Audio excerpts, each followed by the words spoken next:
You're listening to Impulse to Innovation. The Institution of Mechanical Engineers podcast. I'm your host, Dr. Helen Mees.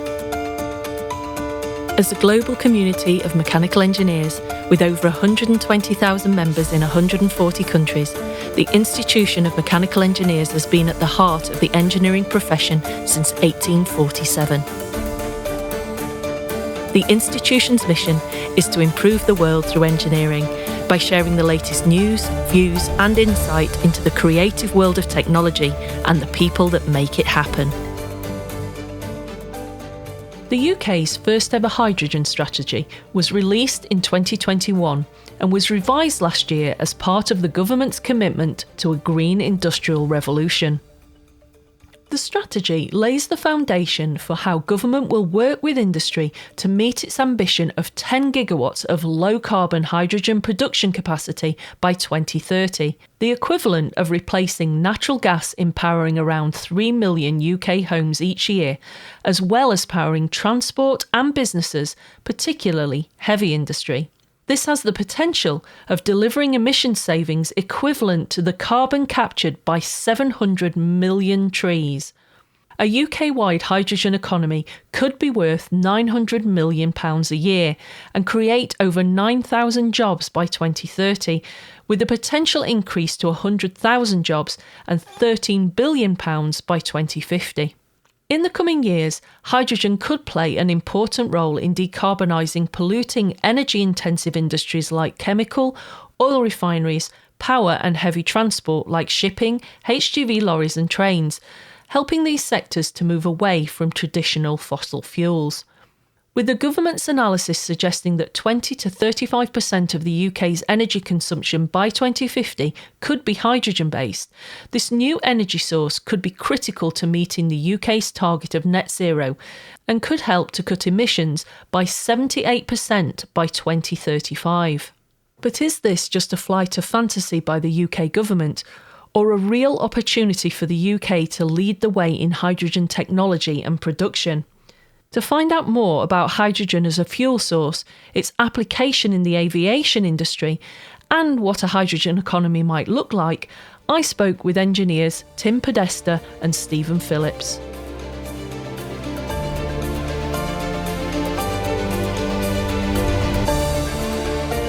Tim is a consultant engineer with over 30 years' experience in the oil, gas, petrochemical and energy industries, focusing on project management, investment analysis and process improvement. Tim's focus is on the net zero agenda and the potential for a hydrogen economy alongside clean electricity. He is actively involved in the IMechE's Hydrogen Forum, which has been set up to look at the long-term implications of hydrogen as an alternative fuel. Tim is a fellow of the IMechE and a committee member of the institution's management group. I started by asking Tim about the different ways hydrogen is made. Tim, thank you so much for joining me on today's podcast. I really appreciate you coming on to talk about what is a really fascinating subject. I appreciate that this is a very complex process, but for our listeners who are not familiar with the subject, how do you go about making hydrogen for use in either domestic or industrial applications? Well, thank you, Helen, and thank you for the opportunity to come and share some experience and some views about what, as you say, is a fascinating and very hot topic at the minute, which is hydrogen. Yeah. In terms of hydrogen and its potential for use in many, many different applications, you quite rightly ask, one of the big questions is how is hydrogen made? I mean, hydrogen it is everywhere, but it needs to be separated from its various components, whether that be hydrocarbon, water, and even indirectly from the sun, because the sun is primarily made out of hydrogen, but of course solar power then becomes available as a source of electricity. Yeah. So making of hydrogen is not new. It's been around for many, many decades. And the way I like to describe it, there are two main routes to producing hydrogen. And one is through reforming of hydrocarbon, primarily gas, something called steam methane reforming, or SMR. Okay. And that is quite common in industrial, particularly refining and petrochemical applications. It's the main source of hydrogen, which is then used in those processes today and has been used for many years. So that's the first route, from gas through steam methane reforming. And the second one is through electrolysis, which simply put is transmitting electricity through water, which then generates hydrogen at one of the electrodes and oxygen at the other electrode. Now, there's a bit more to the actual industrial process by which then the hydrogen is captured, and actually there's oxygen available for use as well, if that can be used in it as part of a value stream as well. And that's been around for many years as well. And Haber-Bosch that's the name of the process for making ammonia, but that's based on hydrogen produced by electrolysis, and that's been around for many, many decades at scale. And so the electrolysis of electricity, and particularly looking to decarbonisation, electricity from non-hydrocarbon sources, from solar and wind in particular, that then becomes one of the main sources of hydrogen for the future. So the two sources of hydrogen primarily, steam methane reforming and electrolysis of water. And I remember as a kid, in physics class doing electrolysis and seeing those bubbles coming off and not necessarily understanding it so much as a young person, but turning that from an experiment in a classroom to the size and scale that you're talking about. I mean, that's a huge operation, isn't it? And a big piece of engineering just in its own right. Yes, and engineering which crosses many disciplines. And you've got the mechanical aspects of rotating machinery and equipment. And then clearly you've got the electrical aspects of handling electricity. And then, of course, you've got the civil aspects of building the facilities, infrastructure, which is then required for hydrogen transmission and use. Yeah, absolutely. I was really quite surprised to read that there are different types of hydrogen which are designated by different colours. Can you tell us why that is and what the designations mean and why that's so important? So in hydrogen is everywhere, and there are many different sources, ways of making hydrogen. The colours are intended to give what I call a marketing spin on the different potential sources. Okay. And there is a view which I'm sympathetic to, which is the use of colours is helpful, but it can be distracting. Because as we look at decarbonisation, the key thing is hydrogen is hydrogen. Yeah. There are potentially some different purities of hydrogen, which may be required for different applications. But hydrogen is hydrogen. But the key is what are the different ways that hydrogen can be made? And as I explained earlier, there's the steam methane reforming, which is one of the most common sources of hydrogen today, which is used in industry, and that has been given the colour grey. Okay. And the reason it's grey is in doing the reforming of methane, of gas, and also coal is used in some parts of the world, you're producing CO2, which is, in terms of decarbonisation, is not clean. Yes. So there's something which is emerging, and it's in different geographies, as part of different regional strategies, is carbon intensity, or the sense of there being low carbon hydrogen or zero carbon hydrogen. So where you have the steam methane reforming, if you are combining that with capturing of the CO2, and there's some really big schemes being developed particularly in the UK because of the availability of storage for carbon dioxide, you then effectively are creating hydrogen which falls into the rainbow colour of blue. So you have blue hydrogen, which is where you're reforming methane, you're capturing the carbon and putting it in the ground. So that counts as a clean hydrogen in terms of carbon intensity. Yeah. Then the third one, which is probably at the top of most people's agendas, is where you're making electrolysis-based hydrogen using renewable energy. Yeah. So, and the main sources of that are solar power, particularly in parts of the world where the sun is around for many hours of the day, and wind, which is actually one of the big opportunities in the UK because parts of the UK are some of the windiest in Europe, if not the world. So electrolysis based on renewables from either solar or wind, those being the big examples, particularly potential for scale, is called green hydrogen. Yeah, that makes sense. So those are there are other colours as well, which are, if you look at some of the research you do at Google, you can see there's a whole rainbow of descriptions. But those are the three main ones which I sometimes refer to. But in terms of using the colours as a helpful, but not the main thing is that we're making either hydrogen from reforming of methane or electrolysis of water from using electricity from renewables. Those are the two main sources going forward. So I guess it gives people the understanding of where that hydrogen, or how that hydrogen is being made, and whether or not they want to use that particular type of hydrogen. So it gives them options, I suppose, doesn't it, in terms of how green they want to see themselves. Yes.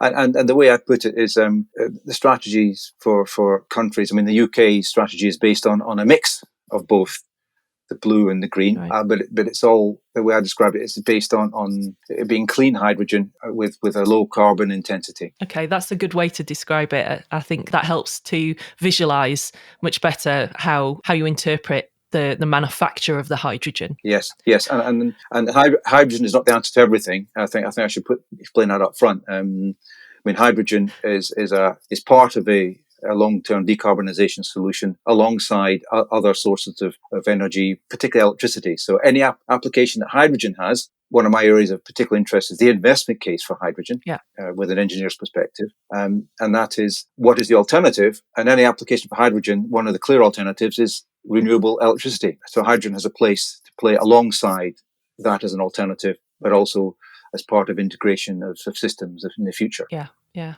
The institution recently hosted the Hydrogen Economy Conference on the 14th and 15th of March. One of the session chairs and organisers was Dr. Thanos Moros. He's been unable to join us today, but you have some thoughts to share with us, Tim, don't you? How did the conference go? It was very successful.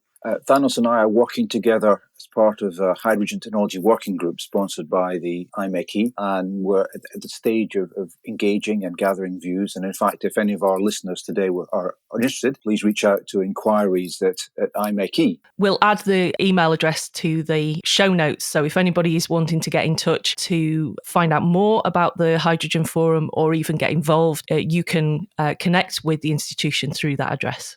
In terms of the conference itself, it's now been running for 2 years. Yeah. And it has proven to be a forum where different researchers and companies discuss their developments, right, and also what is needed to adopt various uses of energy in the future. Now, this year, what was a particular highlight, there were a number of new production methods and developments like hydrogen and internal combustion engines. Oh, right, okay. And these were presented as well. That sounds really interesting, that it's gone from just the production of hydrogen to actually implementation, and transport and so on. It sounds like the industry is growing quite rapidly in that respect, and people are now looking for opportunities to use hydrogen rather than just make it. Indeed. Why do you feel it's important to have these kind of conferences? What's the value to the engineering community, and what benefits does it bring ultimately to the hydrogen market, do you think? Well, in a sense, what it appears to have become is an essential forum for the technical community to discuss these issues, and also requirements for wider hydrogen adaptations going forward. Now, I mentioned in my introduction the UK government's 2021 hydrogen strategy.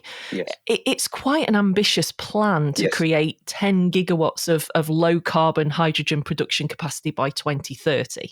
Yes. How well has that plan been received by the engineering community, and how feasible do you think this ambition is? Well, having done some deep analysis of the strategy against what industry is doing, and it involves many, many different industrial interest, from energy companies to gas transmission companies to oil and gas companies. There's definitely an appetite and business opportunities which are being developed, which can meet that 10 gigawatt, and with a mix of the types of sources of hydrogen that we've talked about, and revolving around industrial clusters in the UK. So it is feasible, and in fact, the 2022 update of that strategy, with an emphasis of energy security, certainly put more power behind, more energy behind the government drive and also industrial response, both engineering community and the business community, to see opportunities to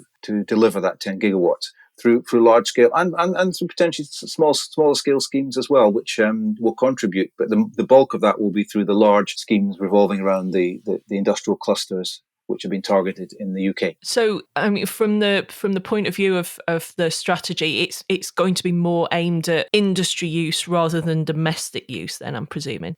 As a start, any industry, and I remember back to my time working for BP in the gas business, the development was very much based on being able to scale and having a sort of large market to start with, and at that time it was to supply the power industry as well as the back of that serving the domestic market as well. One of the features about hydrogen, it has to be effectively produced rather than just found in the ground like gas.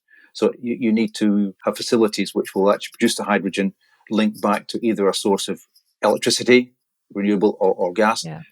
But also it is as a product, it's transportable, but much more difficult to transport than gas because of its density and its other characteristics. Yeah. And therefore, the natural growth of hydrogen will be around centres of larger production. Yes. And the obvious place to start is where hydrogen is currently used today, and that is in refineries, in chemical plant, potentially in fertilizer plant making ammonia. Ammonia is one of the big current uses of hydrogen, is making ammonia around the world using steam methane reforming, but emitting CO2.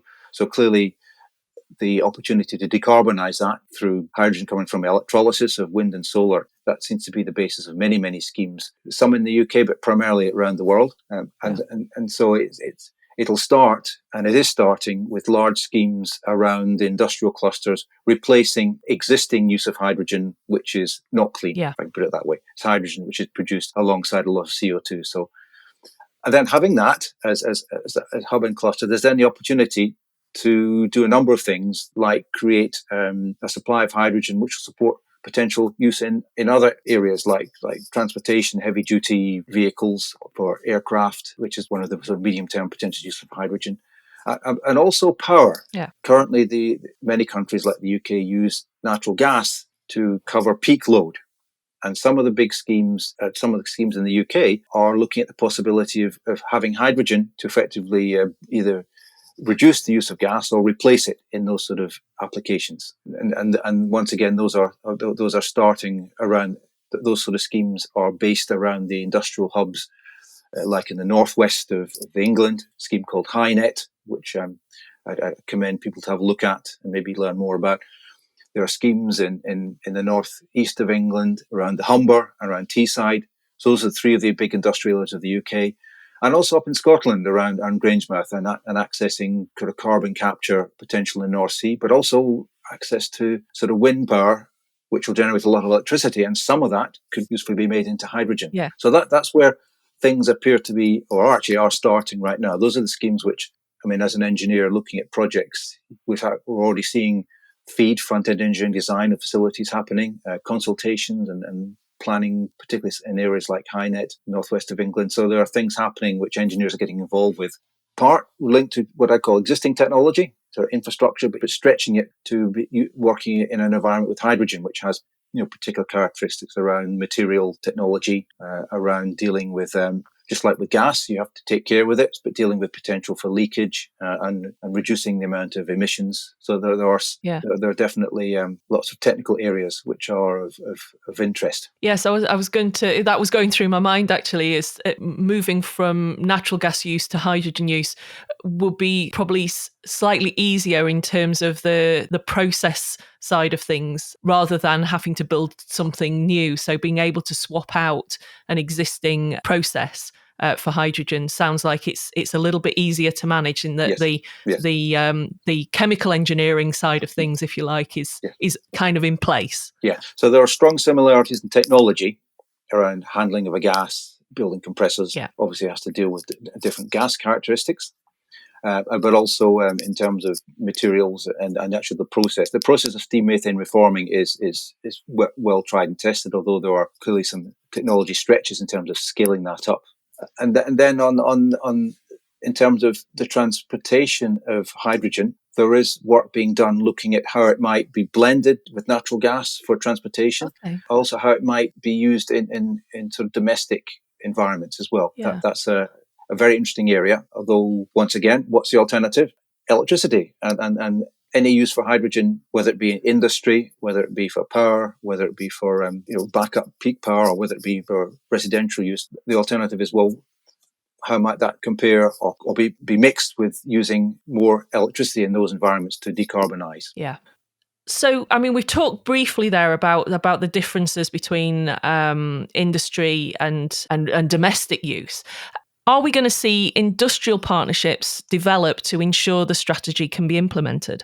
We'll certainly need industrial partnerships and partnerships with local communities, because that's the strategy of developing hydrogen at scale to decarbonise industrial clusters will trickle down in two ways. For those regions and counties, for example, the Tees Valley area, which is right at the heart of one of these industrial clusters, they will see the opportunity for hydrogen to be used more locally for transportation, for heavy goods vehicles, for example, but also potentially to be used either blended or as replacing some local sort of gas supply for industry, for smaller industry, for whether it's used for heating or for even residential. There are schemes to trial that around the country. So the opportunity for hydrogen will be sort of grow organically and will trickle down to communities near to where those hydrogen clusters are, and some of that will be. There's talk of some sort of residential trials around hydrogen, using hydrogen to replace gas for certain industries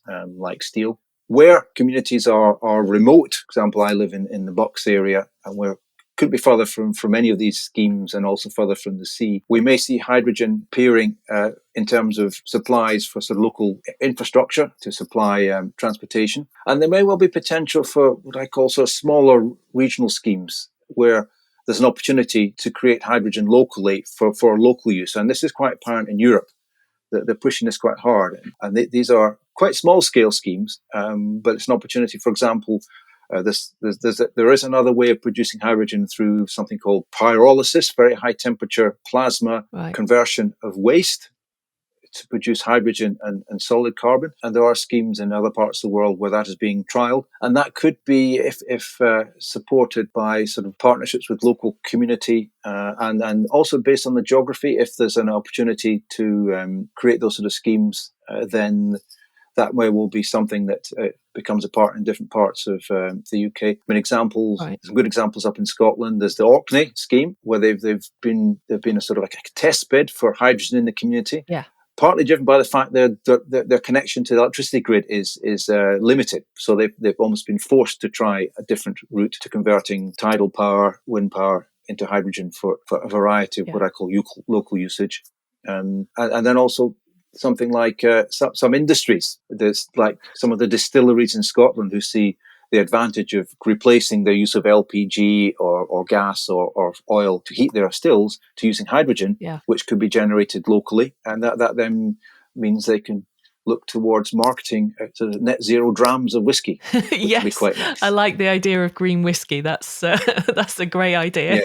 Yes.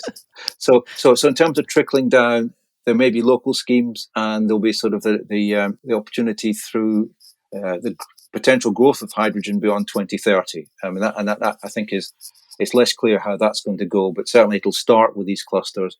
We'll see impacts locally to those clusters, and we'll potentially see sort of knock-on growth opportunities within areas which are further from those clusters. Yeah. And then the other thing that may happen in the future, still to be clarified, is how hydrogen can become a more national network for hydrogen. And there's some big questions which are being to be addressed on that. And there are trials going on which are interesting to follow. Yeah, building the infrastructure, I think, is going to be the critical issue for most of these kind of technologies that we want to adopt. And certainly that's, for a country, I suppose, the size of the UK, perhaps not so difficult. But once you start to get to much larger countries with more spread out communities, it becomes quite a complex task. So it'd be interesting to see how the engineering community is going to tackle that in the future. Indeed. And there are...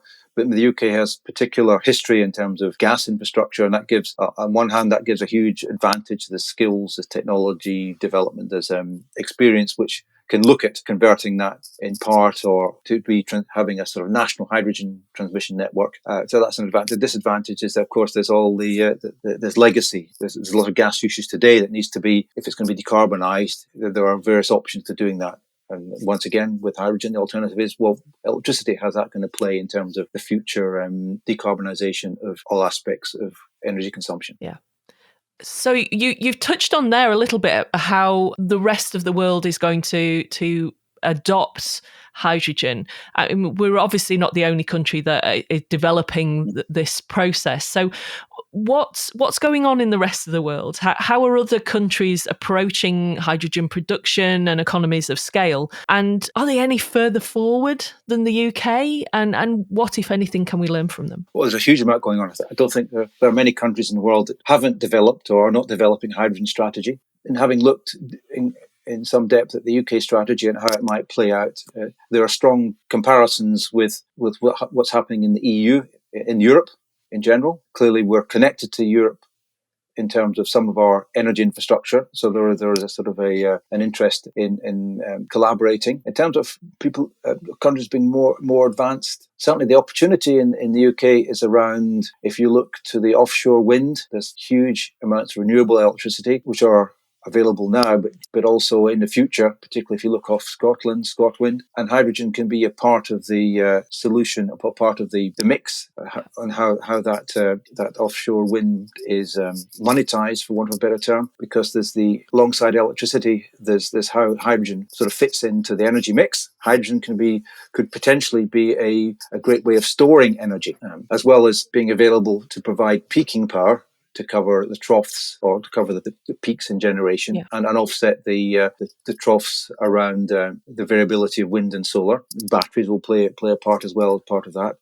And then, of course, there's the transmission of energy, both from the source to the UK consumer, which the flow is broadly to north to south, but also the opportunity for export of energy. And this is one of the big hope for the North Sea, off the north of England and off Scotland, that a lot of this energy could be exported, and to export it further distance, either as hydrogen or, as we talked earlier, hydrogen being part of other things as well. It could as part of hydrogen derivatives. Yeah. And then there are two main potential derivatives. There's ammonia, which in itself is a valuable product. There's a global market for. And then also the concept of converting, some people call them e-fuels. In the aircraft industry, it's SAFs, sustainable air fuels, where hydrogen, particularly if it's made from a renewable source, very clean hydrogen, green hydrogen, that can be seen as a fuel which is neutral in terms of its carbon emission, although it is still emitting carbon, but effectively it is taking CO2 out of the atmosphere to create the fuel. Yeah. That's sort of the balancing act. So in terms of the UK situation, it has a unique situation, and it probably has potential to lead in that, particularly building on the offshore wind for leadership position it's got today, and then leverage that in the future, compared to other parts of Europe, which are very much focused on developing supply and infrastructure. You look at somewhere like Germany, they are very much dependent on importing all their energy, and they're looking at working with organizations which can generate energy in the North Sea, whether it be electricity or hydrogen, to meet its needs. And not dissimilar to the sort of gas developments in the 80s and 90s, the potential for hydrogen to come from somewhere like North Africa, where in the past gas has been a major export from reserves in places like Algeria, and in particular there's potential there for places like Morocco and Algeria and Tunisia to be generating hydrogen, which can then be exported in pipelines, which is probably the best way of transporting hydrogen, and potentially even reusing existing pipelines. Yeah. And that then becomes a major source of effectively clean energy for a Europe of the future. So it sounds like there are some great opportunities for developing countries, as well as the established markets that we use now in terms of oil and gas, to be converted to hydrogen at some point. It sounds like there's some great opportunities worldwide for countries to come together to partner to develop these new technologies, which sounds really exciting, certainly from an engineer's point of view anyway. Yes, and then certainly when you look at the development of hydrogen renewables, one of the challenges is achieving the collaboration which will be required in the partnerships, right through from government, local stakeholders, through to the organisations which have the capacity to develop, the engineering contractors and traditionally the oil and gas companies and energy companies who have the financial muscle as well as the technology muscle to develop these big projects, and then down to connecting that to actually the market. the consumers of hydrogen, getting like with gas, the whole chain needs to join up before it starts. The chicken and egg situation. Yeah. It all needs to be happen at once almost. That's why the development of industrial clusters, where it's on the back of existing hydrogen, there being what I call a base demand. Yeah. That appears to be where things are starting at scale. It sounds like we have an interesting future ahead of us when it comes to not only creating hydrogen, but creating the economies of scale to create a market for it as well. Tim, thank you ever so much for joining me today to talk about this and to set the scene, if you like, for Yes. a future with the hydrogen economy. It's been a pleasure to talk to you. Thank you. Thank you.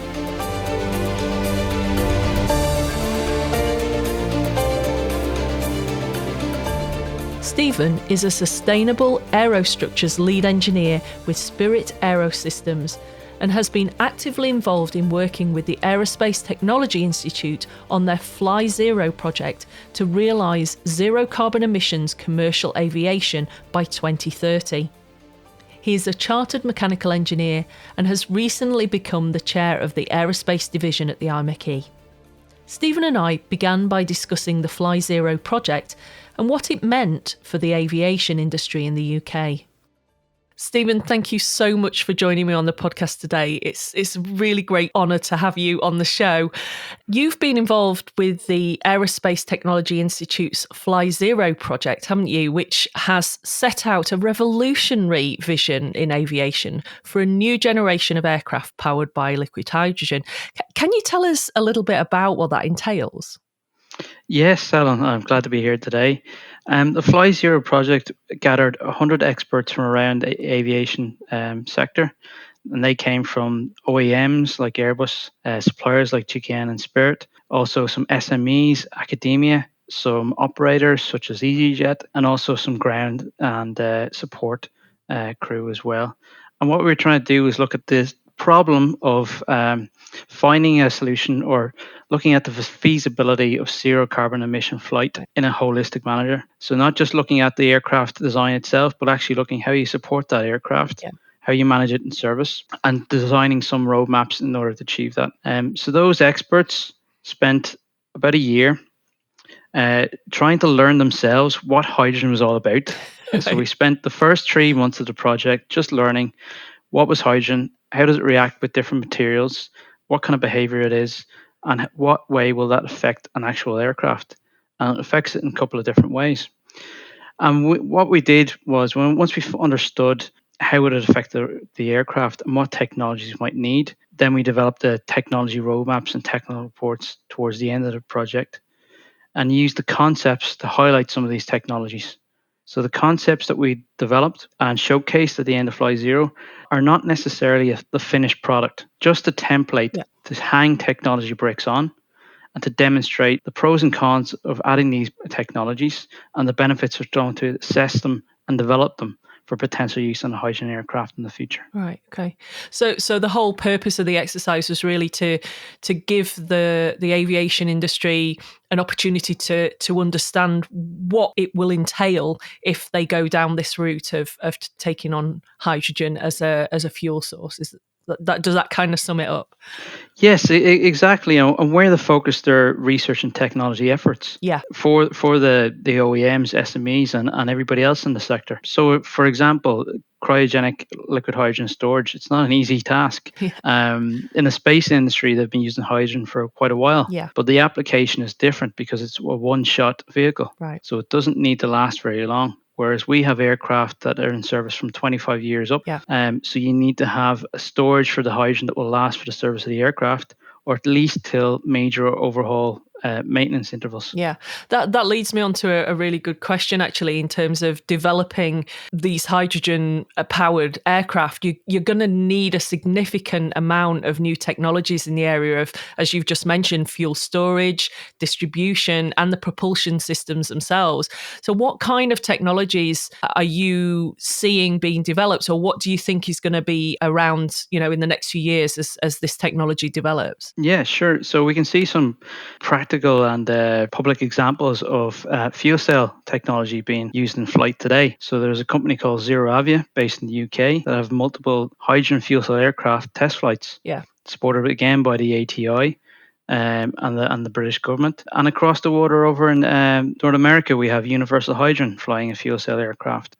So the fuel cell technologies will be developed. The constraints around that may be to smaller aircraft, but the technology could be developed for larger civil aircraft in the future. For large civil aircraft, we have the likes of Rolls-Royce, who recently did a hydrogen engine test and are developing liquid hydrogen gas turbines in the UK for civil aircraft.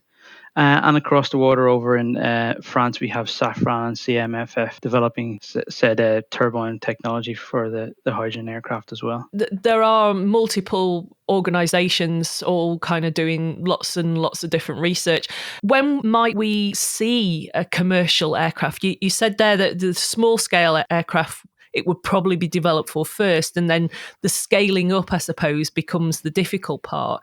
Do you think, we're a long way off from having 747s powered by hydrogen, or is this something that we're going to see within the next 5, 10, 15 years? Well, the reality is the industry committed to a net zero for 2050. Right. And if we really want to achieve that target, we're going to have zero carbon emission aircraft in the air by 2035. Okay. Now, whether that happens is a matter of debate and a matter for how hard people push the technology, what support they get from governmental agencies, and also from private investment as well to make that a reality. Yeah.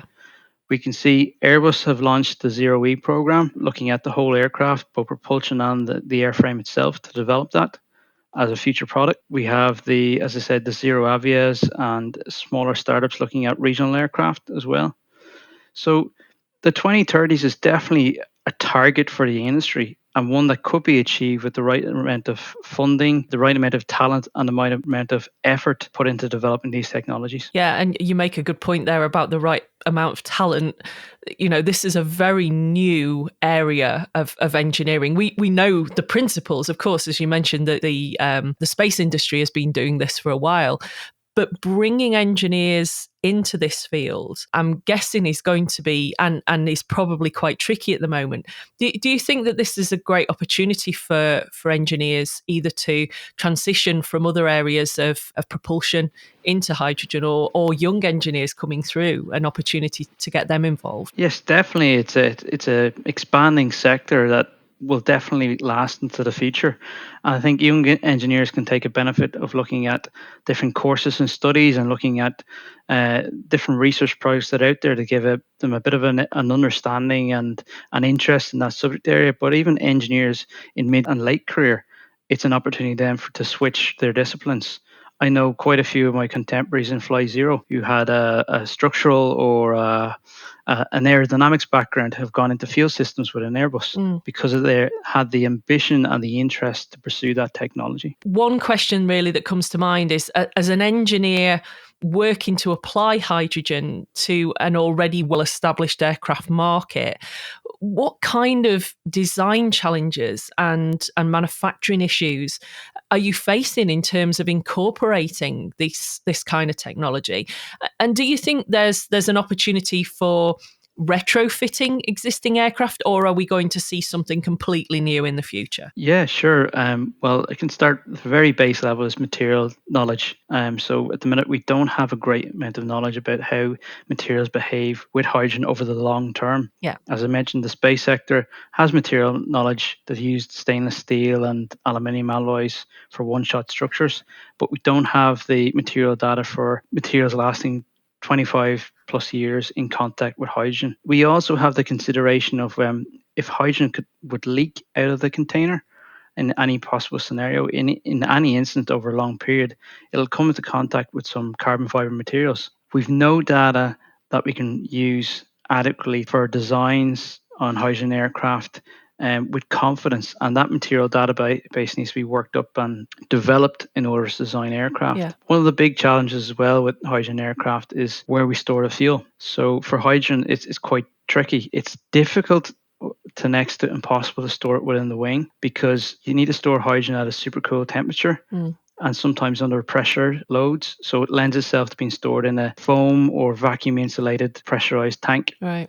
And that would mean that you might move where the fuel is traditionally placed in an aircraft in the wing box where it's nicely fit into the center of gravity of the aircraft and doesn't cause any imbalances, to maybe the tail of the aircraft, where you have a huge mast there and then you have to balance the aircraft to accommodate that. You mentioned before as well the cryogenic process and keeping this fuel at the right temperatures and pressures. How are engineers looking to overcome that? Because that must be quite a difficult process to get right.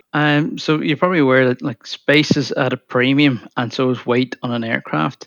So we did look at active cooling systems on the aircraft, but they would add increased weight and require more power, Yeah. and you would burn more hydrogen to use them. Yeah.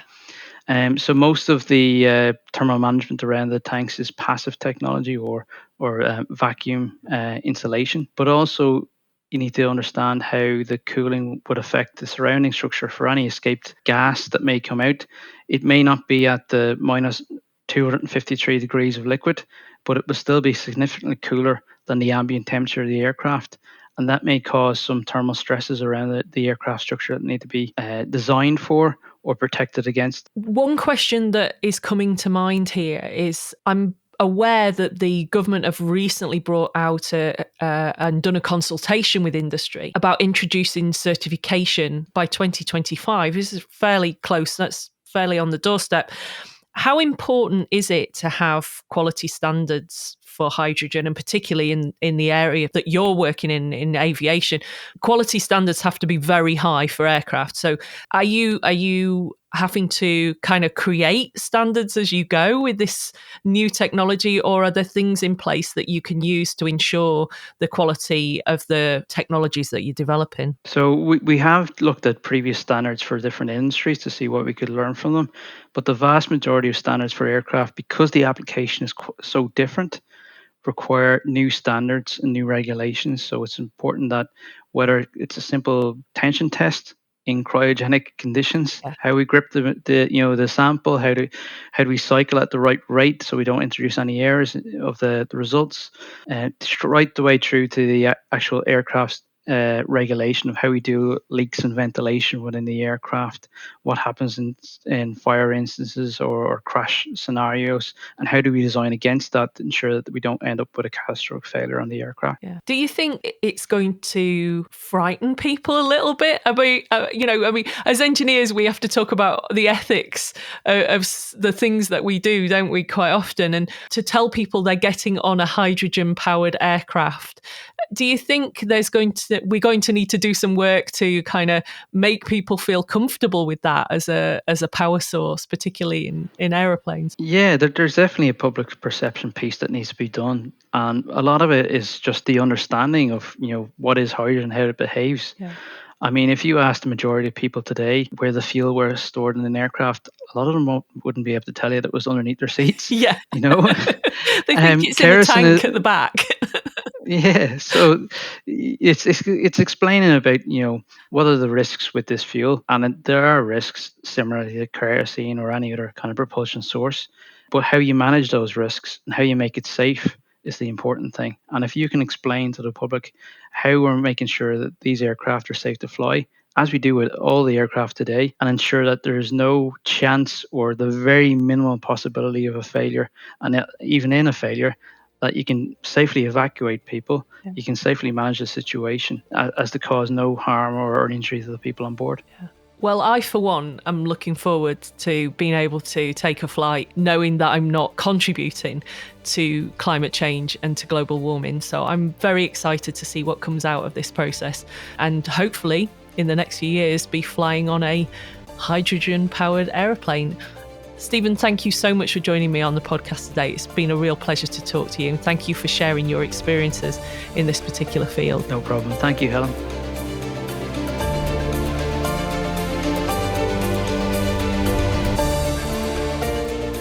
That's all for our usual monthly episode, but we have a special plan for you at the end of this month, focusing on artificial intelligence and machine learning, where we will be finding out about the explosion in AI research, what impact it will have on the world of engineering, and how the institution itself is adopting AI-based solutions as part of its digital transformation.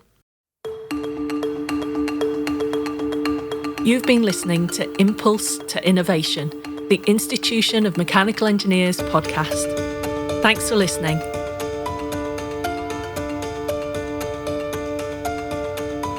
We'd love to hear from you, so if you'd like to share any news or any feedback with us, then please email us podcast@imeche.org. All the information on this episode can be found in the episode notes.